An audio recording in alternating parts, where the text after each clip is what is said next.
નમસ્કાર મિત્રો, welcome to YouTube channel Ramesh Gaila. ખૂબ સરસ મજાની વિડીયો સિરીઝમાં આપણે સેકન્ડ યર એએનએમના લેટેસ્ટ એટલે કે છેલ્લા 2025માં પૂછાયેલા પ્રશ્નો, જેમાં આપણે ઓલરેડી મિડવાઇફરીનું કમ્પ્લીટ પેપર સોલ્યુશન આપેલ છે। જેમને પણ ન જોયું હોય તે જોઈ લેજો। આ વિડીયોમાં આપણે હેલ્થ સેન્ટર મેનેજમેન્ટ એવા વિષયનો આપણે કમ્પ્લીટ વિડીયો પેપર સોલ્યુશનનો જોવો છે। તો ચાલો શરૂ કરીએ। અને વિડીયો થોડો લાંબો હશે, ચોક્કસ 100% વિડીયો કમ્પ્લીટ જોજો, અંત સુધી જોજો। આ છે paper ANM second year health centre management 10/6/2025નું પેપર। તો જો વિડીયો ગમે આપને તો ચોક્કસ લાઈક કરજો, આપના મિત્રો સાથે શેર કરજો। કેવા કેવા પ્રશ્નો પૂછાણા તે આપણે જોઈએ। એમાંનો પહેલો પ્રશ્ન છે, નર્સિંગ એજ્યુકેશનના હેતુઓ જણાવો। 3 માર્ક। નર્સિંગ એજ્યુકેશનના હેતુઓ નીચે મુજબ હોય છે તો સાયન્ટિફિક નોલેજ અને પ્રેક્ટિકલ સ્કિલ મારફતે સારામાં સારી ગુણવત્તાસભર નર્સિંગ કેર આપવા માટે। જો નર્સિંગ એજ્યુકેશન આપવામાં આવે તો આપણામાં સાયન્ટિફિક નોલેજ આવે, એટલે કે આપણામાં વૈજ્ઞાનિક સિદ્ધાંતવાળું નોલેજ આવે અને આપણામાં પ્રેક્ટિકલ સ્કિલ આવે, જેનાથી આપણે સારામાં સારી નર્સિંગ કેર આપી શકીએ। આ એનો પહેલો ઓબ્જેક્ટિવ છે। કોઈપણ પ્રકારની ઇમરજન્સી અને ક્રિટિકલ કન્ડિશનમાં નિર્ણય લઈ શકે અને પ્રોબ્લેમ સોલ્વ કરી શકે। જો આપણે એજ્યુકેશન લીધું હોય, આપણે એએનએમની ટ્રેનિંગ લીધી હોય, તો આપણે ગમે તેવી ઇમરજન્સી હોય, કોઈ પણ ક્રિટિકલ કન્ડિશન હોય, તો આપણે યોગ્ય નિર્ણય લઈ શકીએ અને આપણે પ્રોબ્લેમ સોલ્વ કરી શકીએ। તો આ એનો બીજો ઓબ્જેક્ટિવ છે। નર્સિંગ પ્રેક્ટિસ દરમિયાન નર્સિંગ વ્યવસાયના સિદ્ધાંતો અને તેની જવાબદારીઓ નર્સિંગ પ્રેક્ટિસમાં અમલમાં મૂકવામાં આવે। આપણે જ્યારે ભણતા હોય, આપણે જ્યારે એજ્યુકેશન લેતા હોય, તો જે આપણા જે સિદ્ધાંતો છે, પ્રિન્સિપલ ઓફ નર્સિંગ છે, એથિક્સ ઓફ નર્સિંગ છે, એ તમામ એથિક્સ આપણે જાણી, આપણી જવાબદારી જાણી અને આપણે પ્રેક્ટિકલમાં અમલમાં મૂકીએ। દાખલા તરીકે, હું ખોટી દવા લઈશ નહીં, ખોટી દવા કોઈને આપીશ નહીં, તો આ આપણા એથિક્સ છે। સતત મોટિવેશન મારફતે, નવી ટેકનોલોજી મારફતે સારી હેલ્થકેર સેવાઓ, જેમ જેમ નવી ટેકનોલોજી આવે તેમ નવી ટેકનોલોજીને એડોપ્ટ કરીને સારી હેલ્થકેર સેવાઓ આપવા માટે એજ્યુકેશન ખૂબ જ જરૂરી છે। પેશન્ટ તથા તેના ફેમિલી સાથે સારી રીતે કોમ્યુનિકેશન સ્કિલ ડેવલપ કરી શકાય તે માટે।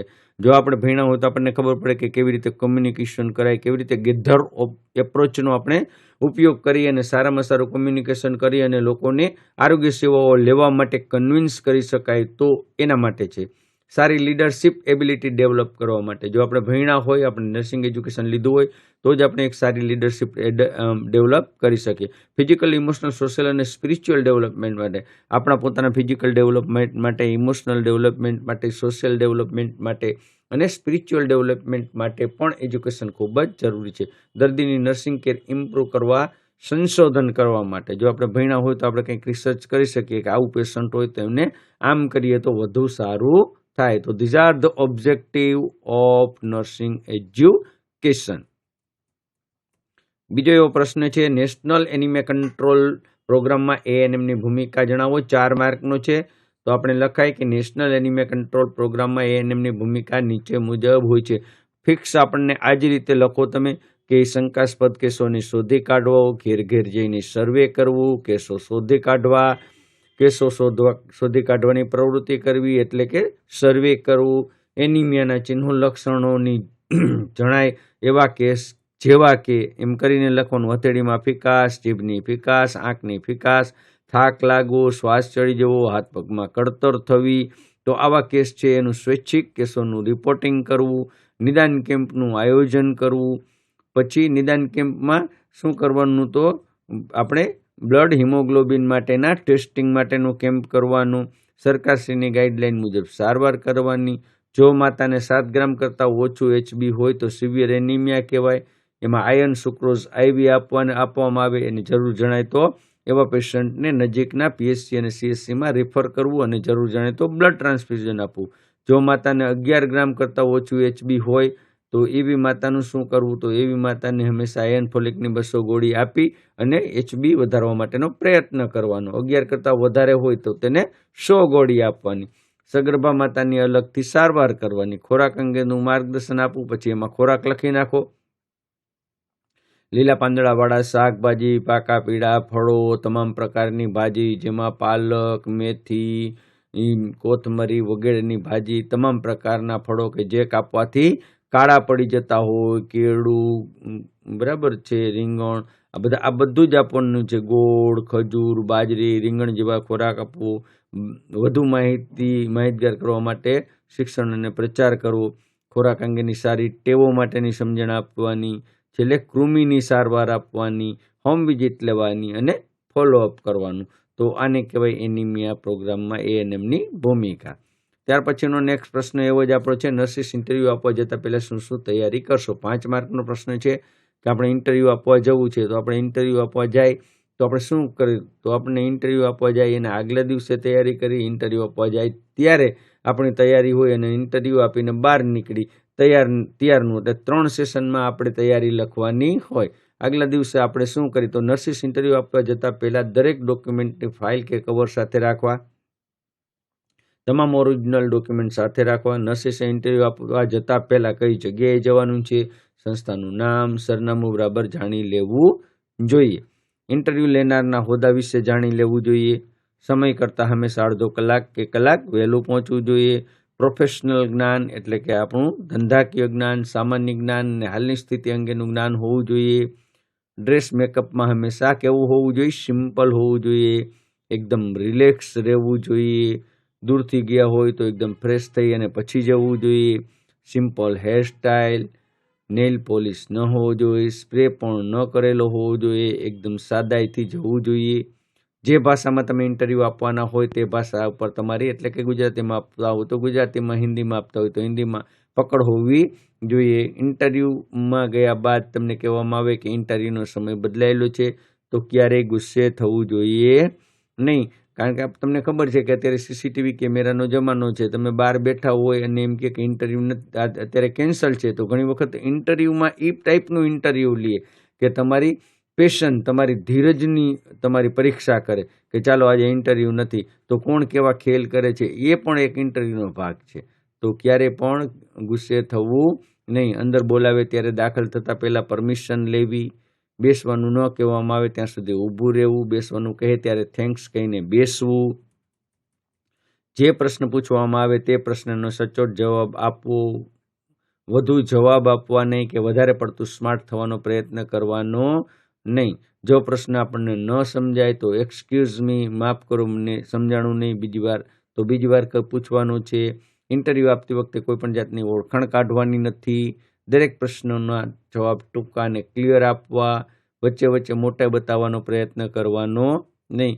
કોઈનું ખરાબ કે કોઈની નિંદા પણ કરવી નહીં. કોઈનું નેગેટિવ બોલવાનું નહીં. જ્યારે અધિકારીની પ્રશ્નાવલી પૂરી થાય પછી તમે પોસ્ટ અંગેના પ્રશ્ન પૂછી શકો છો. ઇન્ટરવ્યૂ પૂરું થયા બાદ જવાનું કહેવામાં આવે ત્યારે થેન્ક્સ કહીને બહાર નીકળવું. ક્યારેય માંગણી કરવી નહીં, પણ તમે પોસ્ટ માટે લાયક છો તેવું સાબિત કરવું જોઈએ. તો આને કહેવાય ઇન્ટરવ્યૂ આપતી વખતે જવા માટેની તૈયારી. PHCનો ઓર્ગેનાઇઝેશન ચાર્ટ. તમને PHCનો ઓર્ગેનાઇઝેશન ચાર્ટ આવડે છે. પ્રાથમિક આરોગ્ય કેન્દ્ર, સૌથી ઉપર મેડિકલ ઓફિસર રાખો. પછી એક જ લાઇનમાં જે આપણી સ્ટાફિંગ પેટર્ન છે, block extension, educator, ophthalmic assistant, lab tech, pharmacist, clerk, FHS, MPS અને SI. FHSની નીચે FHW, MPSની નીચે MPW, અહીંયા ANM પણ લખી શકો.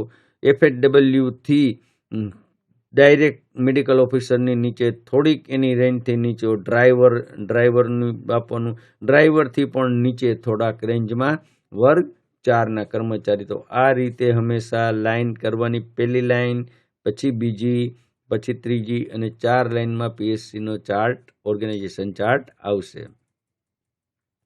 નેક્સ્ટ છે રસીકરણ સેશનમાં સૂક્ષ્મ આયોજનમાં કયા મુદ્દા આવરી લેશો? 4 માર્કનો પ્રશ્ન છે.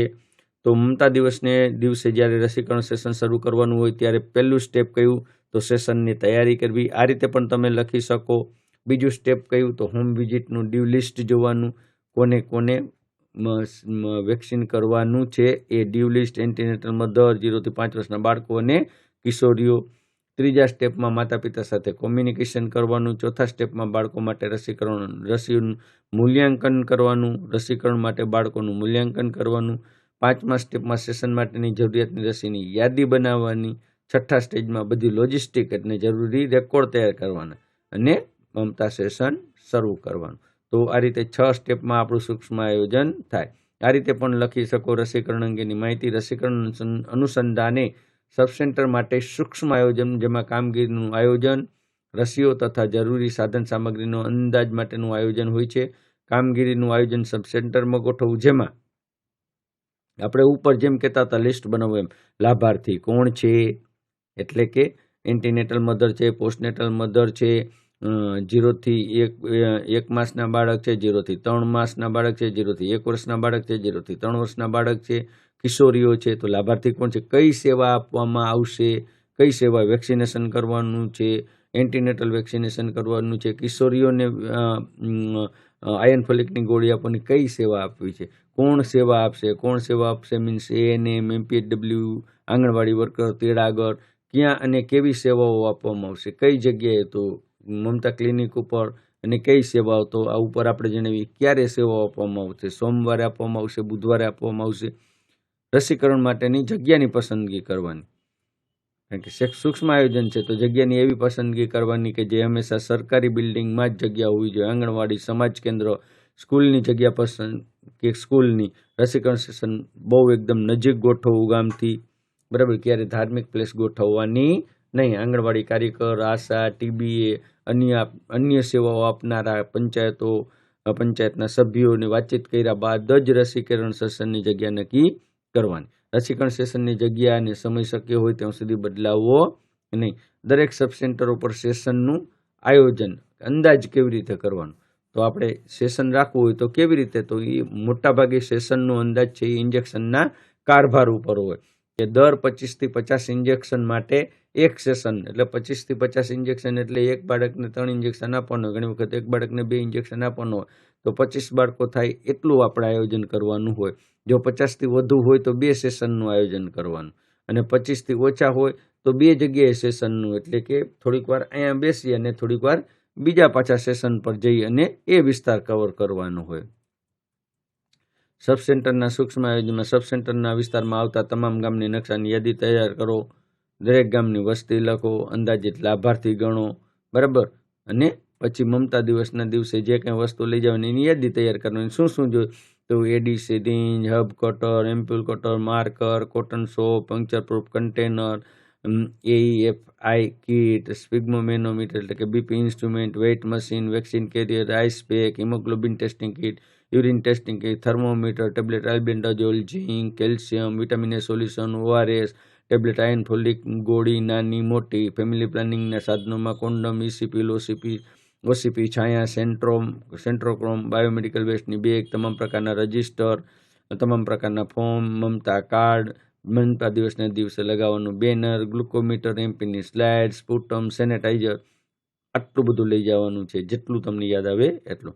આપણે 7 સંદેશા ટોટલ કહેવાના છે કે બાળકને કઈ રસી આપવામાં આવી રહી છે અને કયા રોગ સામે રક્ષણ આપે છે. આ રસીની આડઅસર શું છે, આપણે ફરજિયાત બધા માતા પિતાને કહેવાનું. બીજી વાર રસીકરણ માટે ક્યારે આવવાનું છે, મમતા કાર્ડને સાચવી રાખો, ફરીથી આવો ત્યારે સાથે લાવો.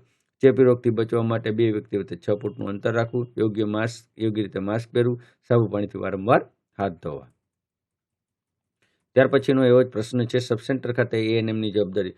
સબ સેન્ટર ખાતે ANMની જવાબદારી પૂછે તો તમારે PSCના કાર્યો તમને આવડતા હોય તો તે પણ લખી શકો, કારણ કે PSCના કાર્યો એ અલ્ટિમેટલી ANMની જવાબદારી છે. અહીંયા આપણે થોડા અલગથી લખ્યા છે કે ભાઈ વિવિધ લક્ષી યોજના હેઠળ, એટલે કે આ PSCમાં એક સ્ત્રી ને એક પુરુષ 2 પેટા કેન્દ્ર પર, એટલે કે એક ANM અને એક MPHW ફરજ બજાવે. એની જવાબદારી નીચે મુજબ હોય. તો માતા અને બાળક તમને આવડતું હોય તો આ રીતે પણ લખી શકો. MCH services, family planning services, MTP, nutrition, immunisation, training, control of communicable disease, vital statistic, basic health services અને ટીમવર્ક. તો આ છે એની જવાબદારી. તો માતા અને બાળકના આરોગ્યમાં શું, તો દરેક સગર્ભા બહેનોની નોંધણી કરી એની તમામ સારવાર આપે, ઓછામાં ઓછી 4 વખત તપાસ કરે, જેમાં urine, sugar, albumin, blood pressure, હિમોગ્લોબિનની તપાસ કરે, કોઈ પણ જાતના STD એટલે ગુપ્ત રોગો માટેની તપાસ કરે, બ્લડ ગ્રુપિંગ ગોઠવે, સામાન્ય સુવાવડ માટે FRU એટલે કે ફર્સ્ટ રેફરલ યુનિટ ખાતે રિફર કરશે, પગથી માથા સુધીની તપાસ કરશે. કુલ જે ડિલિવરી હોય એના 20% ડિલિવરી પોતે સબ સેન્ટર પર એમની સગવડતા હશે તો કરશે. આરોગ્ય શિક્ષણ આપશે. હોસ્પિટલમાં સોળ માટેની તૈયારી. આ જવાબદારી છે એએનએમની. હોસ્પિટલમાં ડિલિવરી માટેની તૈયારી કરશે. રસીકરણ કાર્યક્રમ વડે માતા અને બાળકને રક્ષણ આપશે. રિફર કરેલા કેસોને રજા આપ્યા બાદ મુલાકાત લેશે. પોતાના વિસ્તારમાં સોળ થયેલ માતાની 3 મુલાકાત લેશે, એટલે પોસ્ટનેટલ વિઝિટ 3 લેશે. આયર્ન ફોલિકની નાની ગોળી માતાને 200 આપશે. બરાબર. 6 માસ સુધીના બાળકને માત્ર ધાવણું માટેનું સમજણ આપશે. માતાને પર્સનલ હાઇજીન, ન્યુટ્રિશનની સમજણ આપશે. મધર ક્રાફ્ટ, બેબી ક્રાફ્ટની સમજણ આપશે. સંપૂર્ણ રસીકરણ મળી રહે તેવા પ્રયત્ન કરશે. ગ્રોથ મોનિટરિંગ ચાર્ટ મેન્ટેન કરશે અને ચેપી રોગોની અટકાયત કરશે. ફેમિલી પ્લાનિંગમાં શું કરશે? તો લાયક દંપતી અને બાળકની સંખ્યાનું રજીસ્ટ્રેશન કરવું, કુટુંબ કલ્યાણ માટેના જરૂરી સંદેશો આપવાનું, કુટુંબ કલ્યાણ વ્યક્તિગત સંદેશો આપવાનું, કુટુંબ કલ્યાણને પ્રોત્સાહિત મળે તેવા એટલે કે ફેમિલી પ્લાનિંગને પ્રોત્સાહિત મળે તેવા તમામ પ્રયત્ન કરવાના, ફેમિલી પ્લાનિંગની જુદી જુદી પદ્ધતિઓ લોકોને સમજાવવાની, ફેમિલી પ્લાનિંગની પદ્ધતિ સ્વીકારનાર લોકોને ફોલોઅપ કરવાનું, આડઅસર જોવાની, સાચી માહિતી આપવાની, ડેપો હોલ્ડર તરીકે કામ કરવાનું, મીટિંગમાં ભાગ લેવાનું, કેમ્પમાં ભાગ લેવાનું. એમટીપી તો તબીબી રીતે પ્રસૂતિ નિવારણ કરવાની જરૂરિયાત હોય. કોઈ એવી સ્ત્રી હોય કે જેને એમટીપી કરવાની જરૂર પડે અને પછી એને એલટીએલ એટલે કે પછી એમનું ઓપરેશન કરવાનું હોય તો એવી માતાની એમટીપી માટેની સમજણ આપવાની, સેપ્ટિક એબોર્શન માટેની સમજણ આપવાની, સ્ત્રી ભ્રૂણ હત્યા વિશેની સમજણ આપવાની, પીએનડીટી એક્ટ વિશેની સમજણ આપવાની.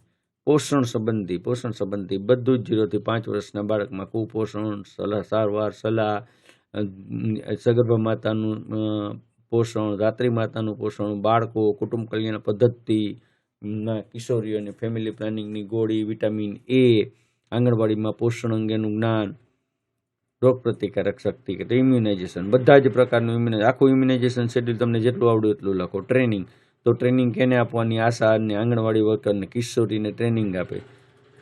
કોમ્યુનિકેબલ ડિઝીઝનો અટકાવ, તમામ પ્રકારના કોમ્યુનિકેબલ ડિઝીઝ જે આપણા નેશનલ પ્રોગ્રામ છે એ બધા જ નેશનલ પ્રોગ્રામમાં ભાગ ભજવશે અને કોમ્યુનિકેબલ ડિઝીઝનો અટકાવ કરશે. બરાબર. Vital statistic, birth rate, death rate, IMR, MMR બધા જ પ્રકારની વાઇટલ સ્ટેટિસ્ટિક પીએસસી ઉપર રાખશે. બેઝિક હેલ્થ કેર તો બેઝિક નાના રોગોની સારવાર આપશે. અકસ્માતની ઇમરજન્સીમાં સારવાર આપશે. ટીમ વર્કથી કામ કરશે. દરેકની સાથે ટીમ વર્કની. પછી આશા હોય, ગ્રામ મિત્ર હોય, લિંક કપલ હોય, તેડાગર હોય, વિલેજ હેલ્થ ગાઈડ હોય, સીબીબી હોય, દરેકની સાથે મળી અને કામ કરશે. પેટા કેન્દ્રની સ્વચ્છતા જાળવશે અને કેમ્પ અને કામમાં ટીમના સભ્ય તરીકે કામ કરશે. તો આવો પ્રશ્ન બહુ મોટો પ્રશ્ન થાય પણ સરસ પ્રશ્ન લખી શકાય.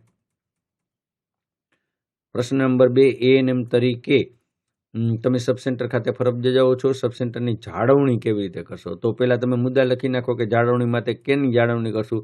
તો મકાન, દવા, ઇલેક્ટ્રિક સાધનો, સ્ટ્રાયલ ડ્રમ, રેકોર્ડ ડિપો, સ્વચ્છતા, બાયોમેડિકલ વેસ્ટ, ટોયલેટ, બાથરૂમ, પીવાના પાણીની વ્યવસ્થા, કિચન ગાર્ડન, બાગ બગીચા, આઈસી અને સાધનોની જાળવણી. આટલી જાળવણીના મુદ્દા આપણે લખવાના. જો તમને એમ થાય કે સમય છે તો આ રીતે લખો અને પછી એક લખો. મકાનનું રિપેરિંગ, તો રિપેરિંગની જરૂર હોય તો રિપેરિંગ કરવાનું, નાનું મોટું રિપેરિંગ પોતાની જાતે, નાનું ભંડોળ મેળવીને કરવાનું. દવાઓ, તમામ પ્રકારની દવાઓ હોવી જોઈએ. બરાબર. દવાઓ છે બરાબર કપબોર્ડમાં હોવી જોઈએ. દવાની એક્સપાયરી ડેટ જોયેલી હોવી જોઈએ. ઇલેક્ટ્રિક સાધનો તો તમામ પ્રકારના ઇલેક્ટ્રિક સાધનો ચાલુ હાલતમાં હોવા જોઈએ. ન વપરાય સોકેટને બંધ, કારણ કે બાળકો આવવાના છે તો એવા સોકેટને પ્લગ કરી દેવા જોઈએ. સ્ટરાઇલ ડ્રમની વ્યવસ્થા હોવી જોઈએ. ઓટોક્લેવ ડ્રમ હોવો જોઈએ. તમામ પ્રકારના રેકોર્ડ રિપોર્ટ હોવા જોઈએ. બરાબર. તમામ પ્રકારના ફોર્મ્સ હોવા જોઈએ. સ્વચ્છતા તો સબ સેન્ટરની સ્વચ્છતા છે એ નમૂના રૂપ હોવી જોઈએ, કારણ કે ગામના લોકો ત્યાં આવે તો આપણી સ્વચ્છતા જોવે તો પોતાની સ્વચ્છતા રાખી શકે. બાયોમેડિકલ વેસ્ટના નિયમ મુજબ તમામ પ્રકારની બેગ હોવી જોઈએ અને નિયમનું પાલન થવું જોઈએ. ટોયલેટ બાથરૂમની વ્યવસ્થા હોવી જોઈએ. પૂરતા પ્રમાણમાં પાણીની વ્યવસ્થા હોવી જોઈએ. પીવાના પાણીની પૂરતા પ્રમાણમાં વ્યવસ્થા હોવી જોઈએ. આરઓ સિસ્ટમ હોવી જોઈએ. કિચન ગાર્ડન, વધારાના પાણીનો ઉપયોગ છે એનો કિચન ગાર્ડનમાં ઉપયોગ કરવો જોઈએ. બાગ બગીચા, આજુબાજુની વધારાની જમીનમાં ફૂલછોડ વાવવા જોઈએ. આઈઈસીની પ્રવૃત્તિ કરવાની. સબ સેન્ટર ઉપર પોસ્ટર લગાડવાના. જ્યાં બેઠક વ્યવસ્થા છે ત્યાં પોસ્ટર લગાડવાના. નોટિસ બોર્ડ ઉપર નવા પ્રોગ્રામનું નોટિસ લગાડવાની. બેનર લગાવવાના. સાધનોની જાળવણી, તમામ સાધનો છે ચાલુ હાલતમાં હોવા જોઈએ. બંધ હાલતમાં પડેલા સાધનો રિપેર કરાવવા જોઈએ. જરૂર પડે તો નવા સાધનો મંગાવવા જોઈએ. આઈઈસી પ્રોગ્રામ માટે કઈ પ્રવૃત્તિ કરશો? બરાબર. Information, education, communication. બહુ સીધી સાદી સિમ્પલ પ્રવૃત્તિ છે. 4 માર્કનો પ્રશ્ન છે કે કઈ તો આગેવાનોની શિબિર, નવપરિણીતાઓની શિબિર, પરિવર્તન લાવનારની એટલે કે યુવા શિબિર કેવી કહેવાય?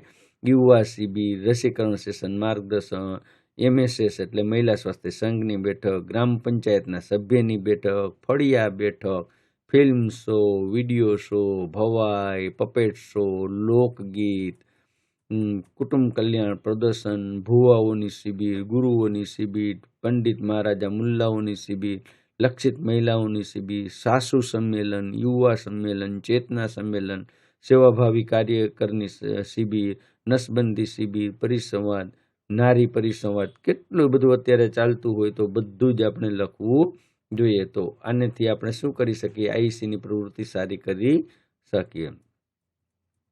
નેક્સ્ટ છે કોમ્યુનિટી નીડ એસેસમેન્ટના પગથિયાઓ વિસ્તારથી. ઘણી વખત પ્રશ્ન પૂછાય, અવારનવાર પ્રશ્ન પૂછાય. કોમ્યુનિટી નીડ એસેસમેન્ટના પગથિયાઓનું લિસ્ટ નીચે મુજબ છે. જો તમને એમ થાય કે મારી પાસે સમય છે તો 9 પગથિયાનું લિસ્ટ બનાવીને એક પગથિયાનું વર્ણન કરો. અધરવાઇઝ પગથિયા નંબર 1 એમ કરી અને વર્ણન કરો. પેલું કાર્યકારી જૂથ તૈયાર કરો. કાર્યકારી જૂથ એટલે કાજુ, સજુ, બરાબર. કાર્યકારી જૂથ તૈયાર કરો. સલાહકારી જૂથ તૈયાર કરો. સલાહકારી જૂથની મદદથી હોમ વિઝિટ કરો. હોમ વિઝિટ કરે એવા પછી કાર્યકારી જૂથની મદદથી હોમ વિઝિટ કરો. હોમ વિઝિટ કર્યા પછી જે કંઈ આપણને માહિતી આવી સલાહકારી જૂથ પાસે જાઓ. સલાહકારી જૂથ પાસે જઈ આવો પછી એમ કે સાચી છે તો પછી કઈ કઈ સેવાઓ આપવાની છે જે હોમ વિઝિટમાં આપણે તૈયાર કર્યું એનો તાગ મેળવો કે આટલી સેવા આપવાની. એ સેવા માટે શું શું સાધન સામગ્રીની જરૂર પડે એનું લિસ્ટ તૈયાર કરો. સાધન સામગ્રીની જરૂર પડે એનું લિસ્ટ તૈયાર કરીને સાધન સામગ્રી મંગાવો.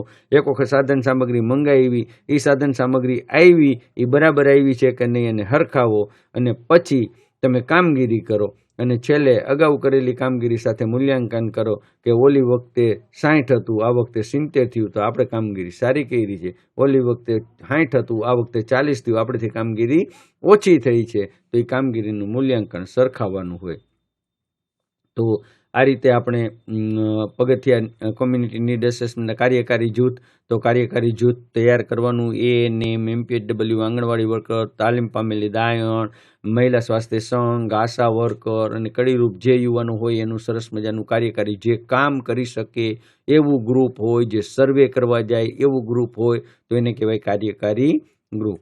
સલાહકારી ગ્રુપ એટલે કે એવું ગ્રુપ કે જે સલાહ આપી શકે, જેને ખબર હોય કે અહીંયા આ વસ્તુની જરૂરિયાત છે, કે તમે કાર્યકારી ગ્રુપમાં કોઈ પણ વસ્તુ લેવા ગયા તો એની સલાહ આપી શકે આપણને કે ભાઈ આ સાચું છે. તો એમાં શું હોય તો પંચાયતના સભ્યો, શિક્ષકો, પાદરી, ધર્મગુરુઓ અને ઓપિનિયન લીડર્સ હોય. ત્રીજા પગથિયામાં આપણે જે કાર્યકારી જૂથ છે એ ગૃહલક્ષી મોજણી કરવા જશે તો એના માટે શું કરશે? તો એના માટે ફોર્મ બનાવશે, નિયત સર્વેનો નમૂનો અને સર્વે કરશે. આપણે જેમ કીધું કે રજિસ્ટર નંબર 1 તો ગૃહ મુલાકાતનું રજિસ્ટર, તો ગૃહ મુલાકાતનું રજિસ્ટર લઈ અને ગૃહ મુલાકાત કરશે.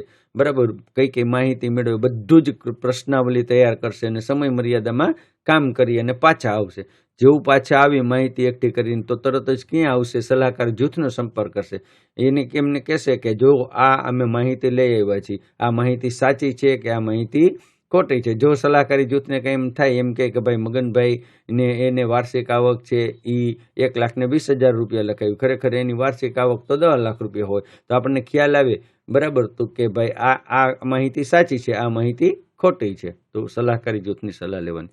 સેવાઓનો તાગ મેળવવાનો, તો જ્યાં આપણે જે રીતે આપણે માહિતી બધી ભેગી કરી તો એમાં આપણે જોવાનું કે 0 થી 1 વર્ષના બાળકો કેટલાય છે, 0 થી 3 વર્ષના બાળકો કેટલાય છે, 0 થી 5 વર્ષના બાળકો કેટલાય છે, કેટલી સગર્ભા માતા છે, કેટલી જોખમી માતા છે. આ આપણે આખું સેવાનો તાગ કહેવાય. એટલે કઈ આપણે જે સેવાઓ આપવાની છે, કોને સેવાઓ આપવાની છે એને કહેવાય સેવાઓનો તાગ. પછી સાધન સામગ્રીનું લિસ્ટ તૈયાર કરવાનું. સેવાઓ જે કઈ આપવાની છે, સગર્ભા માતાને તો સગર્ભા માતાને શું જરૂર પડશે? TTની જરૂર પડશે, મમતા કાર્ડની જરૂર પડશે, મોટી આયર્ન ફોલિક એસિડની જરૂર પડશે. જે સેવાના તાગ ઉપરથી આપણે પુરવઠો નક્કી કરવાનો કે આટલી વસ્તુની જરૂર પડશે, કેટલી વેક્સિનની જરૂર પડશે, કેટલા ORS પેકેટની જરૂર પડશે, કેટલી કોટ્રામેક્સ આલ્યુલ ટેબ્લેટ જોશે, કેટલી આયર્ન ફોલિકની ગોળી જોશે, કેટલી કેલ્શિયમની ગોળી જોશે, બધું જ નક્કી કરવાનું ને સાધન સામગ્રીનું લિસ્ટ તૈયાર કરવાનું. ત્યાર પછી જે લિસ્ટ આપણે તૈયાર કર્યું એ નજીકના પ્રાથમિક આરોગ્ય કેન્દ્રને એનું ઇન્ડેન્ટ તૈયાર કરીને મોકલવાનું કે મારે મારા વિસ્તારમાં આટલી વસ્તુ જોશે. જો વસ્તુ ન આવે તો ફંડમાંથી મેળવી લેશું. બરાબર. પછી એક વખત વસ્તુ આવી ગઈ એટલે તમારે એને સરખાવવાની કે ભાઈ મારે આટલી જરૂરિયાત છે ને આટલી વસ્તુ આવી, બરાબર વસ્તુ આવી, માંગેલ મુજબ માંગે જે જથ્થો છે એ બરાબર આવી ગયો, સરખાવ્યો. પછી નેક્સ્ટ કામ કરવાનું છે અને અગાઉની કામગીરી સાથે મૂલ્યાંકન કરવાનું છે. તો અહીંયા આપણે યાદ એટલું રાખવાનું કે અગાઉના વર્ષ કરતાં 5% ઓછી અને 25% વધુ ન હોય એની ખાતરી કરવાની છે. બરાબર. 5% કરતાં ઓછી હોય તો એ નીચો વધારો અંદાજ ચૂકવે અને 25 કરતાં વધારે હોય તો વધારે અંદાજ ચૂકવે. દાખલા તરીકે એક વખત આપણને જે ગામમાં 100 સગર્ભા માતા મળી હોય તો 100 સગર્ભા માતા હોય તો 100 થી 125 કરતાં વધારે ન થઈ જાય, 25% કરતાં વધી ન જવી જોઈએ અને 5% કરતાં ઘટી ન જવી જોઈએ. તો આવું આપણે ધ્યાન રાખવાનું છે. કાર્ય આયોજન કરતી વખતે ધ્યાનમાં રાખવાના મુદ્દાઓ એક્શન પ્લાન કહેવાય. તો એક્શન પ્લાન બનાવતી વખતે ખાલી મુદ્દાઓ છે, એક્શન પ્લાન છે નહીં. તો કાર્ય આયોજન કરતી ચોક્કસ તારીખે કરી અને પ્રાથમિક આરોગ્ય કેન્દ્ર ખાતે મોકલવું જોઈએ. સરકારશ્રી દ્વારા કોઈ પણ દિવસોમાં નક્કી કરેલા હોય તો એમાં ફેરફાર કરવો જોઈએ નહીં. દાખલા તરીકે સોમવાર, બુધવાર, ગુરુવારે કેમ્પ, બરાબર, શુક્રવારે છે તો હોમ વિઝિટ, શનિવારે છે તો PHC ઉપર મીટિંગ, તો એમાં કાંઈ ફેરફાર કરવાનો નહીં. જો તમે રજા પર જવાના હોય કે રજા પર જવાના હોય તો અગાઉથી જાણ કરવી જોઈએ. કોઈ પણ સંજોગોમાં ન પહોંચી શકાય તો લાભાર્થીને અગાઉથી જાણ કરવી જોઈએ. જાહેર રજામાં આવતા સેશનને મેડિકલ ઓફિસરની જાણ બાદ જ બદલાવવું જોઈએ. કોઈ પણ સરકારી કોઈ પણ કારણસર કાર્યક્રમના આયોજનમાં ફેરફાર થાય તો ક્લિનિકની નોટિસ બોર્ડ ઉપર નોટિસ મૂકવું જોઈએ. અગાઉથી રજા લીધા વગર ગેરહાજર રહેવું જોઈએ નહીં. તમે જો રજા પર હોય તો તમારો ચાર્જ અન્ય વ્યક્તિને આપીને જવો જોઈએ. સબ સેન્ટર પર દર બુધવારે મમતા દિવસ ઉજવાય છે, એનું ધ્યાન રાખવું જોઈએ. PHC પર દર સોમવારે મમતા દિવસ હોય છે. મહિનાના 28 દિવસની વધારે જે દિવસો છૂટી ગયેલી પ્રવૃત્તિ કરવી જોઈએ. તો આ છે આ મુદ્દા. તો વિદ્યાર્થી મિત્રો 2015 થી 2025ના આવા તમામ પેપર સોલ્યુશન માટે આજે જ આપના મોબાઈલના પ્લે સ્ટોરમાં જઈ માસ્ટરમાઇન્ડ એજ્યુ એપ ડાઉનલોડ કરો અને તમામ પ્રકારના પ્રશ્નો મેળવો. ઓબ્જેક્ટિવ પ્રશ્નો તદ્દન ફ્રી જોવા મળશે. એપ્લિકેશન ડાઉનલોડ કરવામાં કાંઈ પણ તકલીફ જણાય તો 9601409876 પર કોલ કરો કે મેસેજ કરીને પૂછી શકશો. આ વિડીયોની નીચે પણ ડિસ્ક્રિપ્શન બોક્સમાં લિંક આપેલી છે, એના ઉપર તમે ક્લિક કરશો ડાયરેક્ટ માસ્ટરમાઇન્ડ એજ્યુ એપ સુધી પહોંચી શકશો. ત્યારબાદ જોઈએ નેક્સ્ટ આપણો પ્રશ્ન નંબર 3 અને ઇન્ડિયનનો પ્રશ્ન છે. ઇન્ડિયન માટેના આપણે અલગથી મસ્ત વિડીયો બધા બનાવેલા છે. તો અહીંયા પણ તમને એ વિડીયો ચોક્કસ જોજો, જેમાં બહુ ક્લેરિફિકેશન કરી અને વિડીયો બનાવેલા છે. તો રામપુરા ગામની 5000ની વસ્તી છે, 20નો જન્મદર છે. તો 3 આપણને પ્રશ્નો માત્ર પૂછ્યા છે, 3 જ પ્રશ્નો પૂછ્યા છે. બરાબર. તો 6 માર્કનું છે, 3 2 માર્કનું એક આપણો દાખલો થાય. તો અહીંયા આપણને ખબર પડી જાય કે મમતા કાર્ડ, TD અને આયર્ન ફોલિકની ગોળી છે. તો આ કેના માટે છે? સગર્ભા માતા માટે છે. તો આપણે સગર્ભા માતાની જ આપણે સંખ્યા ગણવાની થાય, અહીંયા બાળકોની સંખ્યા ગણવાની થાય નહીં. તો સગર્ભા માતાની સંખ્યા ગણો, વસ્તી ગુણ્યા જન્મદર છેદમાં 1000 વત્તા 10% બગાડ. તો આ રીતે દાખલો ગણો. 5000ની વસ્તી, 20નો જન્મદર છેદમાં 1000 વત્તા 10% બગાડ. 10% એમને ખેંચતા આવો. બરાબર. 3 મીંડા વયા જાય. 5 ગુણ્યા 20 છેદમાં 1 વત્તા 10% બગાડ. 100 વત્તા 10% બગાડ. 100ના 10% એટલે કેટલા થાય? તો 100ના 10% એટલે 10 થાય. 100ના 10% કેટલા થાય? 100ના 10% એટલે 10 થાય. બરાબર. તો 100ના 10% 10 થયા એટલે 100 વત્તા 10 બરાબર 110. આપણે 100ના 10% તમે કરો, 100 ભાગ્યા 10, બરાબર. તો એ આપણને 10% આવે એટલે 10 જવાબ આવે. તો લાભાર્થીની સંખ્યા થઈ 110. મમતા કાર્ડ એક જ હોય તો 110 થયું. TDના ડોઝ કેટલા હોય તો 2 ગુણ્યા 1.33 વેસ્ટેજ ફેક્ટર ગણવાનું છે. આ રીતે દાખલો ગણવાનો છે. આયર્ન ફોલિકની ગોળી કેટલી? તો 200 ગોળી લેવાની છે. 110 ગુણ્યા 200. તો આ 3 દાખલો. દવા અને અન્ય સાધનોની વ્યવસ્થા બાબતે ANMની જવાબદારી જણાવો. તો આ તો બહુ એકદમ સીધો સાદો સિમ્પલ પ્રશ્ન છે, વારંવાર પૂછાતો પ્રશ્ન છે. દવાઓની જાળવણીમાં એની જવાબદારી નીચે મુજબ છે. દવાનો સ્ટોર છે, નર્સિંગ સ્ટેશન. તમે આપણે આમ આંખો બંધ કરો અને તમે હોસ્પિટલમાં જાઓ અને તમને દવાનો કબાટ દેખાવો જોઈએ, બરાબર. તો નર્સિંગ સ્ટેશનથી બિલકુલ નજીક હોવો જોઈએ. દવા હંમેશા કપબોર્ડમાં જ રાખવી જોઈએ. દવાનો કપબોર્ડ ભેજવાળી જગ્યાએથી દૂર રાખવો જોઈએ. પૂરતી લાઇટની સગવડતા હોવી જોઈએ. બાજુમાં હાથ ધોવાની સગવડતા હોવી જોઈએ. ઝેરી દવાનો કબાટ અલગ હોવો જોઈએ, જેના પર લાલ અક્ષરે લખેલું હોવું જોઈએ ઝેરી દવાઓ. કપબોર્ડમાં દવાઓ આલ્ફાબેટિકલી એટલે કે ABCD પ્રમાણે ગોઠવેલી હોવી જોઈએ. દરેક દવાની બોટલ પર સારું અને સુવાચ્ય લેબલ હોવું જોઈએ. ટેબ્લેટ, કેપ્સ્યુલ, લિક્વિડ દવાઓ અલગ અલગ રાખવી જોઈએ. વધારાની હોય તો તેને સ્ટોરમાં જાણ કરવી જોઈએ. દરેક દવાના ઢાંકણ ચુસ્ત રીતે બંધ કરવા જોઈએ. બહાર લગાવવાની દવા એટલે કે ડેટોલ, સાવલોન એ બધી બહાર રાખવી જોઈએ. દવાઓની બનાવટ એટલે કે મેન્યુફેક્ચર ડેટ અને એક્સપાયરી ડેટ ખાસ જોવી જોઈએ. દવાઓ હંમેશા પહેલા આવેલી દવાઓ પહેલા વાપરવાની, બાદમાં આવેલી દવાઓ બાદમાં વાપરવાની, એટલે કે ફીફો કહેવાય. કેવું કહેવાય? FIFO, first in first out. જે આપણે પહેલા લઈ આવ્યા હોય એને પહેલા વાપરવાનું અને પછી આવી હોય એને પછી વાપરવાનું. જો દવાનો રંગ બદલાઈ ગયેલ હોય અથવા કાંઈ ફેરફાર જણાય તો વાપરવાની નહીં. મેળવેલ દવાનું તમામનું આવક રજિસ્ટર બનાવવાનું, વપરાશ રજિસ્ટર બનાવવાનું, 3 મહિને વેરીફાઈ કરવાનું. વપરાયેલ દવા અને વપરાયેલ દવાની ઓનલાઈન એન્ટ્રી થવી જોઈએ. સ્ટોક રજિસ્ટર જો આવું હોય, સ્ટોક રજિસ્ટર અને એક્સપેન્સ રજિસ્ટર કહેવાય.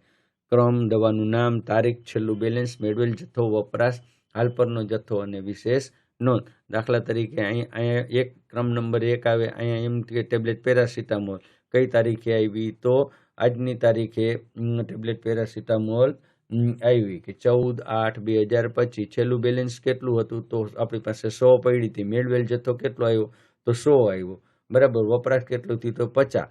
તો અહીંયા 100 એટલે 200 થયું, 50 વપરાશ થયું, તો પાછળ કેટલું આ જથ્થો 150. તો આ રીતે આપણે એક્સપેન્સ બુક બનાવવી જોઈએ. નેક્સ્ટ પ્રશ્ન છે, રેકોર્ડ રાખવાના હેતુઓ જણાવો. તો અવારનવાર પ્રશ્ન પૂછાય. રેકોર્ડ રાખવાનું આયોજન કરવા માટે, તો કોઈ પણ કામનું આયોજન કરવા માટે રેકોર્ડ ખૂબ જ જરૂરી છે. દાખલા તરીકે આપણી વસ્તી કેટલી છે, કેટલી વસ્તી વધે છે, કેવી રીતે વધે છે, કેટલા સાધનોની જરૂર છે, દવાખાનાની સંખ્યા કેટલી છે, બરાબર. તો તમામ પ્રકારનું આયોજન કરવું હોય તો રેકોર્ડ રિપોર્ટ ઉપરથી જ આયોજન થઈ શકે. તાલીમ કાર્યક્રમ, કોઈ પણ પ્રકારની તાલીમ માટે રેકોર્ડ રિપોર્ટ ખૂબ કેને તાલીમ લેવાની છે, કેને તાલીમ લીધી છે, કેને કઈ તાલીમ લીધી છે, કેને કઈ તાલીમ બાકી છે, એ તમામ જે માહિતી છે આપણને રેકોર્ડ ઉપરથી મળી શકે. કાર્યક્રમનું અમલીકરણ અને સુપરવિઝનમાં કઈ રેકોર્ડ ઉપરથી આપણને ખબર પડે કે આ કાર્યક્રમનું અમલીકરણ થયું છે, આ કાર્યક્રમ સારો હાલે છે, આ કાર્યક્રમનું સુપરવિઝન થાય છે, સુપરવિઝનના અંતે આ કાર્યક્રમ સફળ છે. મૂલ્યાંકન અને સુધારા વધારા કરવા માટે કોઈ પણ રેકોર્ડ ઉપરથી આપણને ખબર પડે કે કાર્યક્રમ સફળ છે કે નિષ્ફળ છે. સફળ છે તો શાના કારણે છે એ પણ રેકોર્ડ ઉપરથી ખબર પડે. નિષ્ફળ છે તો કેના કારણે છે એ પણ રેકોર્ડ ઉપરથી ખબર પડે. કયા સુધારા વધારા કરવા છે એ પણ આપણને રેકોર્ડ ઉપરથી ખબર પડે. દૈનિક કામગીરીનું મૂલ્યાંકન, આપણે જે દરરોજ કામગીરી કરી એનું જે ડેઇલી ડાયરી ઉપરથી જ આપણે મૂલ્યાંકન કરી શકીએ કે કેટલું કામ થઈ ગયેલ છે, કેટલું કામ બાકી છે. અથવા તો કોઈ પણ પેશન્ટ હોય તો આપણે દૈનિક કામગીરી એટલે કે આ દવા આપી હતી તો આજે એની આવી અસર થઈ છે, સારવારની કેવી અસર થાય છે તે પણ જાણી શકાય. સંશોધન હેતુથી તો રેકોર્ડ સંશોધન માટે ખૂબ જ જરૂરી છે, કારણ કે સંશોધન આપણે રેકોર્ડ પરથી જ કરી શકીએ કે મેલેરિયાના કેસ છે એ કયા માસમાં વધુ જોવા મળે, તો જૂન અને જુલાઈ માસમાં વધુ જોવા મળે. તો કેવી રીતે, તો દર વર્ષે એવી રીતે જોવા મળતા હોય તો આપણને ખ્યાલ આવી જાય કે હવે આ માસમાં મેલેરિયાના કેસ વધશે, તો અગાઉથી જ આપણે spray, BSC spray, DDT spray, તો આપણે મેલેથોન EC સ્પ્રે વગેરે કરી શકીએ. તંદુરસ્તીના ધોરણ જાણવા માટે રેકોર્ડ પરથી જ આપણને ખબર પડે કે IMR કેટલું છે, MMR કેટલું છે, માંદગીનું પ્રમાણ કેટલું છે, મૃત્યુનું પ્રમાણ કેટલું છે, બરાબર. કેટલાની આપણે હોમ વિઝિટ લીધી છે, કેટલાનું આપણે ફોલોઅપ કર્યું છે, બરાબર. કેટલાના પ્રશ્નો બાકી છે, કેટલાના પ્રશ્નો સોલ્વ કર્યા છે. આ તમામ પ્રકારનું આયોજન રેકોર્ડ ઉપરથી જ થઈ શકે. આ રેકોર્ડની અગત્યતા કહેવાય.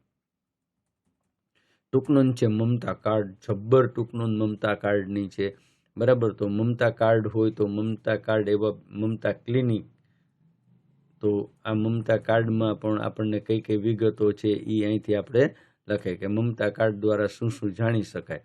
તો તમે બધું જ આખું મમતા કાર્ડ તમારે જોવાનું છે, પહેલા પાનાથી છેલ્લા પાને સુધી તમને ખ્યાલ છે મમતા કાર્ડમાં શું શું વિગત હોય. તો મમતા કાર્ડમાં ઉપરથી શરૂ થાય માતાનું નામ, માતાનો ઓળખ નંબર, જન્મ તારીખ, સરનામું, આધાર નંબર, બાળકનો આધાર નંબર, મોબાઈલ નંબર, બેંકની વિગત, બાળકના જન્મની, જો બાળક જન્મ્યું હોય તો એની વિગત હોય, બરાબર, છેલ્લા માસિકની તારીખ, ઈડીડી, તમામ પ્રકારની માહિતી પહેલા પાનામાં હોય, બરાબર. બીજા પાનામાં વહેલા રજિસ્ટ્રેશન હોય, પછી સગર્ભાવસ્થાની તપાસના ખાના દોરેલા હોય, તો એ ખાના આપણે જોવાના છે.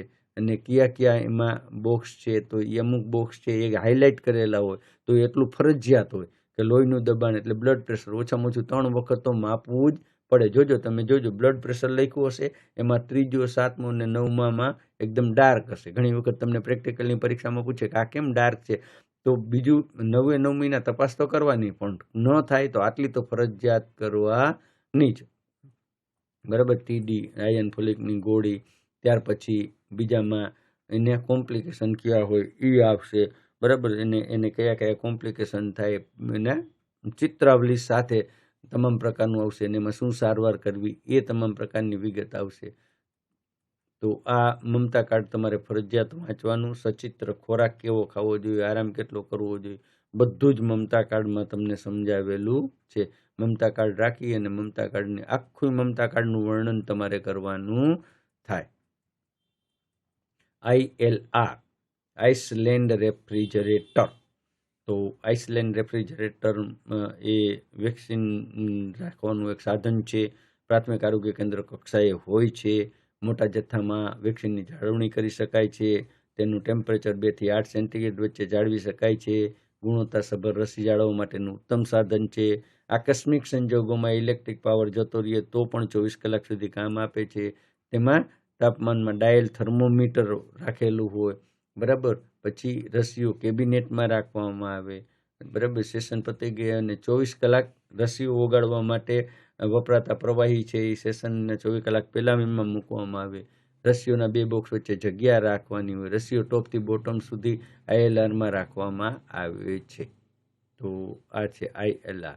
કાઉન્સેલિંગ પણ વારંવાર પૂછાતો પ્રશ્ન છે. ડેફિનેશન: લાભાર્થી પોતાની લાગણીઓની રજૂઆત કરવા તેમજ પોતાને જાતે નિર્ણય લઈ શકે તેવો આત્મવિશ્વાસ કેળવે તેવું વાતાવરણ તૈયાર કરવાની પ્રક્રિયાને સંપરામર્શ કાઉન્સેલિંગ કહેવાય. કાઉન્સેલિંગ એટલે આપણે કોઈ સલાહ આપવાની નથી. કાઉન્સેલિંગ એટલે એ પોતે આપણી પાસે લાગણી રજૂ કરે, આપણે એને ઓપ્શન આપીએ અને એ જાતે નિર્ણય લઈ શકે, તો એને કહેવાય કાઉન્સેલિંગ. કાઉન્સેલિંગ એક પ્રકારનો પારસ્પરિક સમસ્યા વિચાર વિનિમય છે, જેમાં એક વ્યક્તિ બીજી વ્યક્તિની સમસ્યા હલ કરવાનો અને નિર્ણય લેવાનો સ્વેચ્છાએ વિચાર અમલમાં મૂકે કે આવી રીતે કરતો સારું, આવી રીતે કરતો સારું, પછી તને જે યોગ્ય લાગે તે. વ્યક્તિની સમસ્યા અંગેના વિચાર કરવાની દિશા ઓળખી શકે છે, જેથી પ્રેરાયેલી વ્યક્તિ સ્વેચ્છાએ પ્રેરવા માટે સમર્થ આપે છે. આ પ્રક્રિયાને કાઉન્સેલિંગ કહેવાય.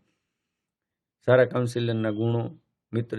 તો કાઉન્સિલિંગની વ્યાખ્યા લખો. સારા કાઉન્સિલરના ગુણો લખી નાખો. મિત્રતા જેવું વર્તન કરવું જોઈએ, સારા શ્રોતા બનવું જોઈએ, સહકર્તાને હેલ્પફુલ થવું જોઈએ, સારા નોલેજ ધરાવતા હોવા જોઈએ, વિશ્વાસપાત્ર હોવા જોઈએ, સારું કોમ્યુનિકેશન કરી શકે એવા હોવા જોઈએ, સાચી અને સંપૂર્ણ માહિતી આપનારા હોવા જોઈએ, જાગૃતિ લાવી શકે તેવા હોવા જોઈએ, મેન્ટલી હેલ્ધી હોવા જોઈએ, સામેની વ્યક્તિની જરૂરિયાત અને લાગણીને સમજતા હોવો જોઈએ, ખુલ્લા મનવાળો હોવો જોઈએ, લાભાર્થી સાથે સતત કોન્ટેક્ટમાં રહેતો હોવો જોઈએ, પોઝિટિવ એપ્રોચ ધરાવતો હોવો જોઈએ, ભરોસાપાત્ર, પ્રમાણિક અને બીજાને નુકસાન ન પહોંચાડે તેવો હોવો જોઈએ, લાભાર્થીની જરૂરિયાત મુજબ સંભાળ રાખનારો હોવો જોઈએ. પ્રિન્સિપલ્સ થોડાક લખી નાખો કે કયા પ્રિન્સિપલ્સ છે, બરાબર. કાઉન્સેલિંગ એ દરેક વ્યક્તિ સંબંધિત હોવું જોઈએ. વ્યક્તિની બુદ્ધિ પ્રતિભા પર આધારિત હોવો જોઈએ. કોમ્યુનિટી એ જે ડિમાન્ડ કરેલ છે તે ડિમાન્ડ ઉપર કાઉન્સિલ સોશિયલ એડવાન્સ તેમજ પ્રવૃત્તિ કરનારો હોવો જોઈએ, જેથી કાઉન્સિલર ચોક્કસ વ્યક્તિ નહીં પરંતુ સંપૂર્ણ વ્યક્તિને કેન્દ્રમાં રાખીને કાઉન્સેલિંગ કરવું જોઈએ. કોઈ પણ જાતનું બાયસ રાખવું જોઈએ નહીં. વ્યક્તિની લિમિટેશન, મર્યાદા ઓળખતો હોવો જોઈએ, બરાબર. તો આ પ્રકારનું કાઉન્સેલિંગ અને ધીમી પ્રક્રિયા છે. ટેકનિક કેવી છે કાઉન્સેલિંગની ટેકનિક? તો કાઉન્સિલિંગની ટેકનિક તમને ખબર છે કે દરેક કાઉન્સિલર અલગ અલગ ટેકનિક વાપરતો હોય, દરેક લાભાર્થી એકબીજાથી અલગ હોય. તો દરેક લાભાર્થીને પ્રોબ્લેમ અને જરૂરિયાત હોય તે મુજબ તેની કાઉન્સિલિંગની ટેકનિકનો ઉપયોગ કરતો હોય. બરાબર. તો કાઉન્સિલિંગ એટલે ફક્ત એક જ વખત મળવું એવું નહીં. તો ટેકનિકમાં વારંવાર મળવાનું થાય, એક મુલાકાત થાય, 2 મુલાકાત થાય, 3 મુલાકાત થાય, મીટિંગ થાય અને વારંવાર ટેકનિક અપનાવી અને વારંવાર એની મુલાકાત લે. એક વખત મુલાકાત લઈ અને એના સહાનુભૂતિ વિશ્વાસ મેળવી અને પછી એને કાઉન્સિલિંગ કરી અને પ્રોત્સાહન આપે તો પ્રોબ્લેમ ચોક્કસ સોલ્વ થઈ શકે. કસ્તુરબા પોષણ યોજના કેન્દ્ર સરકાર દ્વારા ચાલતી આ યોજના છે, જે ભારત સરકારમાં પણ ચાલે છે. આ યોજના અંતર્ગત ગરીબી રેખા હેઠળ જીવતા 3 વર્ષ માતાને 3 વર્ષ સુધી 6,000 રૂપિયા 6,000ની રકમની સહાય કરવામાં આવે છે. તો આને કહેવાય કસ્તુરબા પોષણ. શું કામ? તો આના હેતુઓ છે કે સંપૂર્ણ રસીકરણ થઈ શકે. કારણ કે આપણને ખબર છે કે પહેલી સહાય, બીજી સહાય, ત્રીજી સહાય છે જ્યારે મિડલ્સ વેક્સિન કમ્પ્લીટ થાય ત્યારે 6,000 એટલે કે 2,000 રૂપિયા ત્યારે છેક ચૂકવવામાં આવે છે. તો આપણને ખ્યાલ આવી જાય. સારી સારવાર મળી રહે, માનસિક મેન્ટલ સપોર્ટ મળી રહે, કુપોષણ અટકાવી શકાય, માતા અને બાળકની સલામતી માટે. તમામ ગરીબી રેખા હેઠળ જીવતા સગર્ભા માતાઓ અને બાળકોની માટેની લાભાર્થી છે. લાભ શું મળે? તો ત્રિમાસિક ગાળામાં નોંધણી કરાવી અને રૂપિયા 2,000નો લાભ મળે. ચિરંજીવી યોજના અંતર્ગત સુવર્ણના પ્રથમ અઠવાડિયે 2,000 રૂપિયા, ઓરી અને વિટામિન એનો ડોઝ આપ્યા બાદ 2,000 રૂપિયા. બરાબર. તો પહેલા ત્રિમાસિક ગાળામાં જ્યારે રજીસ્ટ્રેશન કરાવે ત્યારે 2,000 રૂપિયા મળે, પછી સુવર્ણના પ્રથમ અઠવાડિયે 2,000 રૂપિયા મળે અને ત્રીજા 2,000 રૂપિયા છે એ વિટામિન એ અને ઓરી એટલે કે સંપૂર્ણ રસીકરણ થાય ત્યારે આવે. કોણ આપે લાભ? તો સરકારી હોસ્પિટલના અધિકારી. બરાબર. બેંકને આપણને ચેકથી બેંકના ખાતામાં અથવા તો પોસ્ટ ખાતામાં જમા કરાવી દે. નેશનલ લેપ્રસી ઇરાડિકેશન પ્રોગ્રામમાં એએનએમની ભૂમિકા જણાવો. તો નેશનલ લેપ્રસી કાર્યક્રમમાં એએનએમની ભૂમિકા નીચે મુજબ હોય. સર્વે કરીને કેસો શોધી કાઢવાના, કેસો શોધવાની પ્રવૃત્તિ કરવાની, કેસો શોધવા જેવા કે શરીર પર સફેદ ચાઠા, નાક, કાન. તો અહીંયા આપણે લેપ્રસીના ચિહ્નો લક્ષણો લખવાના. આંખ ખરી ગયેલ હોય, પાછળના ભાગમાં ચાઠા હોય, વ્યક્તિ તડકો સહન ન કરી શકતું હોય, સ્વૈચ્છિક કોષોનું રિપોર્ટિંગ કરવા માટે સમજાવવું, નિદાન કેમ્પનું આયોજન કરવું, નિદાન કર્યા બાદ મલ્ટી ડ્રગ થેરાપી એટલે કે એમડીટી વડે સારવાર કરવાની, માહિતી અને શિક્ષણનો પ્રચાર કરવાનો, જેમાં વહેલાસર જાણ કરવી, પૂરેપૂરી સારવાર લેવી, પર્સનલ હાઇજીન જાળવવું, બીજાને ચેપ ન લાગે તેની કાળજી રાખવી, આઇસોલેટ કરવું, વિકલાંગતાની સંભાળ લેવાની, પુનઃવસન માટેની કામગીરી કરવાની, દર્દી પાછો સમાજમાં સારી રીતે જઈ શકે તેવા પ્રયત્ન કરવાના અને ફોલોઅપ લેવાનું. નેક્સ્ટ પ્રશ્ન છે 5મો અને એ છે ડેફિનેશન વાઇટલ સ્ટેટિસ્ટિક. 12 માર્કની ડેફિનેશન, એક ડેફિનેશનના 2 માર્ક. તો વાઇટલ સ્ટેટિસ્ટિક એટલે શું? તો કોમ્યુનિટીમાં બનતા અગત્યના બનાવો, સમાજમાં એટલે કે કોમ્યુનિટીમાં બનતા, જેમાં જન્મ, મરણ, લગ્ન બધી જે નોંધણી વ્યવસ્થિત રીતે આંકડા ભેગા કરવામાં આવે એને કહેવાય વાઇટલ. વાઇટલ એટલે અતિ આવશ્યક. વાઇટલ આપણે શરીરમાં વાઇટલ ઓર્ગન્સ હોય ને, જેવી રીતે heart, brain, lungs, liver, kidney, આ વાઇટલ કહેવાય, અતિ આવશ્યક. તો અતિ આવશ્યક એવા આંકડા, કયા આંકડા? તો જન્મ, મરણ, લગ્ન નોંધણી, બરાબર, એવા આંકડાને વ્યવસ્થિત રીતે ગોઠવી એનું એનાલિસિસ કરી અને અભ્યાસ કરવાની પ્રક્રિયાને કહેવાય વાઇટલ સ્ટેટિસ્ટિક, અથવા તો એવા આંકડાને કહેવાય વાઇટલ સ્ટેટિસ્ટિક. ફેમિલી પ્લાનિંગ, બરાબર.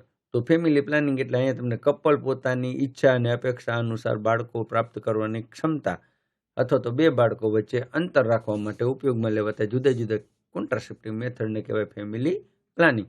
ઘણી વખત એ કુદરતી હોય, ઘણી વખત કૃત્રિમ પણ હોય. બરાબર. મોનિટરિંગ, મેજરિંગ, રેકોર્ડિંગ ને કલેક્ટિંગ. કોઈ પણ વસ્તુનું મોનિટરિંગ એટલે શું? તો એનું મેજરમેન્ટ કરવાનું, એનું રેકોર્ડિંગ કરવાનું એટલે કે લખવાનું, એને ડેટા કલેક્ટ કરવાનું અને એનું એનાલિસિસ કરવાની એક પ્રક્રિયા હોય તો એને મોનિટરિંગ કહેવાય. આખો કાર્યક્રમ છે એને મોનિટરિંગ કહેવાય. શું કામ આ કાર્યક્રમ જો હોય? તો કાર્યક્રમમાં ન રહીએ, કાર્યક્રમની ખામીઓ દૂર કરવા માટેની પ્રક્રિયાને મોનિટરિંગ કહેવાય. મોનિટરિંગ એટલે કોઈ પણ વસ્તુનું મેજર કરવું, એટલે કે એને માપવાનું, એને રેકોર્ડ કરવાનું, એના બધા ડેટા કલેક્ટ કરવાના અને પછી એનું એનાલિસિસ કરવાનું, એને કહેવાય મોનિટરિંગ. લક્ષિત દંપતી, તો લક્ષિત દંપતી કોને કહેશું?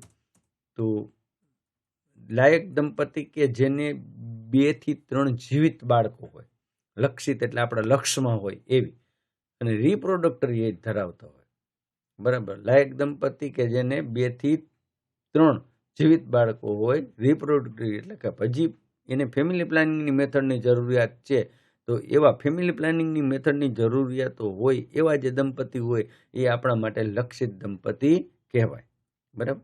આઈપીઆર, ઇન્ટરપર્સનલ રિલેશનશિપ, આંતરિક સંબંધો વડે સમાજ અને સંબંધો, સમાજના લોકો સાથે સારા સંબંધો કેળવી અને સારામાં સારી માહિતી મેળવી શકાય, સારામાં સારી માહિતી આપી શકાય એવી પ્રક્રિયાને આઈપીઆર કહેવાય. ઇન્ટરપર્સનલ રિલેશનશિપ એટલે આંતરિક સંબંધ, બરાબર. સમાજના લોકો અને સામાજિક સંબંધો વડે સમાજના લોકો સાથે સામાજિક સંબંધો કેળવી અને સારામાં સારી કામગીરી કરવાની જે પ્રક્રિયા છે એને કહેવાય આઈપીઆર, એકબીજા વચ્ચેના સંબંધો. કોમ્યુનિટી અસેસમેન્ટ એને કહેવાય લોકલક્ષી અભિગમ, લોકોની આરોગ્યની જરૂરિયાતોને લક્ષ્યમાં રાખી અને સેવાઓ આપવાના અભિગમને કોમ્યુનિટી એસેસમેન્ટ કહેવાય, કોમ્યુનિટી નીડ એસેસમેન્ટ કહેવાય. કોઓર્ડિનેશન, આ એક એવા પ્રકારની પ્રક્રિયા છે કે જેમાં ઓર્ગેનાઇઝેશન તમામ વિભાગો મળી અને કોઈ પણ પ્રવૃત્તિને અસરકારક અને પરિણામલક્ષી બનાવવા માટે એકબીજાને સહકાર આપે, એને કહેવાય કોઓર્ડિનેશન.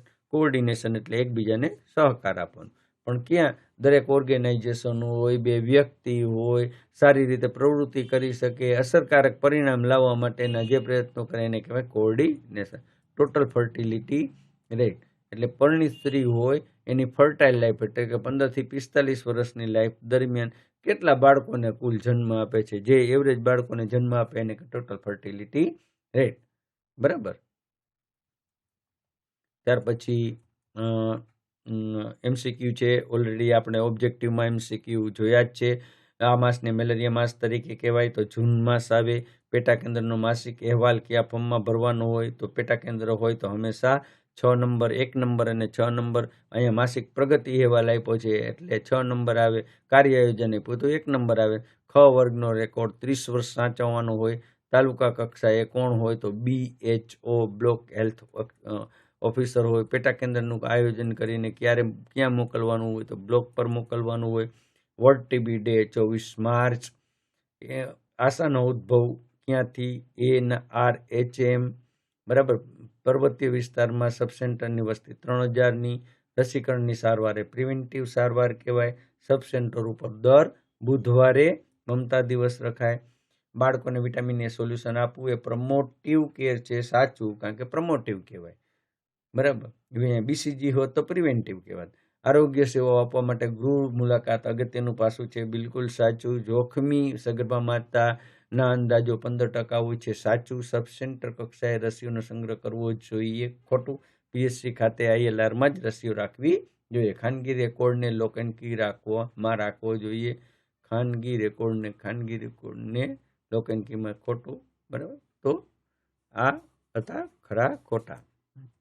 તો મિત્રો આવા જ કેટલાક પ્રશ્નોની ચર્ચા આપણે ફરીને પ્લે સ્ટોરમાં જઈ અને માસ્ટરમાઇન્ડ એજ્યુ એપને ડાઉનલોડ કરી અને તમામ પેપરના સોલ્યુશન આપ જોઈ શકો છો. ઓબ્જેક્ટિવ તદ્દન એમાં ફ્રી આપેલ છે.